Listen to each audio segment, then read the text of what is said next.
Okay, quick note here about positive versus normative economics. This is kind of a paradigm debate here. Positive economics deals with statistics, data, cause, effect, and the ability to see that how this stuff works, charts, graphs, maps, whatever we're going to do with it, and to come up with rational answers based on. Now, the problem here is that we are policymakers.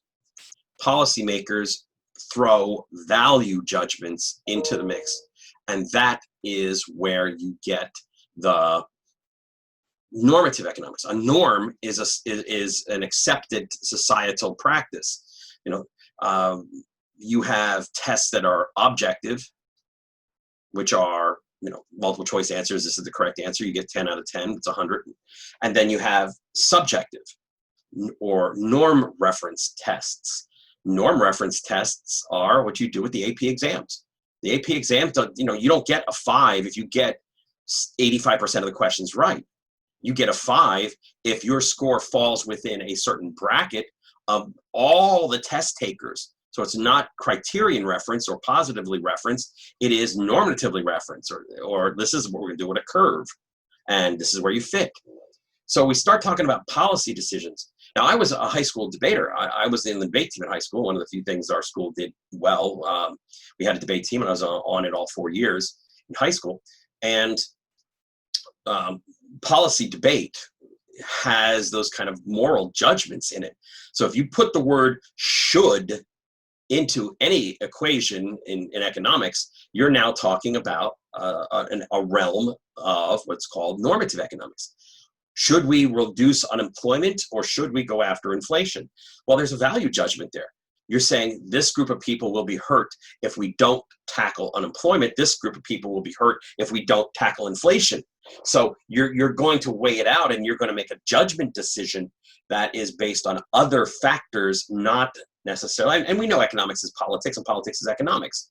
I mean, Donald Trump does have a degree from the Wharton School of Business. He should know how the economy would work under certain circumstances. But the idea that my view of what should happen could be different. A Democratic administration in 2021 with a Democratic Congress is going to have a much different view of how should the economy proceed. It will focus on issues that are to them, or such as green energy, economic equality, not profits. We're not, even after the divorce, Jeff Bezos is still the wealthiest man on the planet. Okay, so you're going to see a should change there. So the businesses, central banks, governments are all influenced by policy-making decisions that end up becoming part of the equation. So positive economics deals with stats and facts and numbers and charts and graphs, and really we have no wiggle room. Normative economics, we take the data and then we apply it in ways that support other objectives. Okay, but again, all of this is framed by scarcity too. You're not going to be able to do everything you want to do because there's just so much money.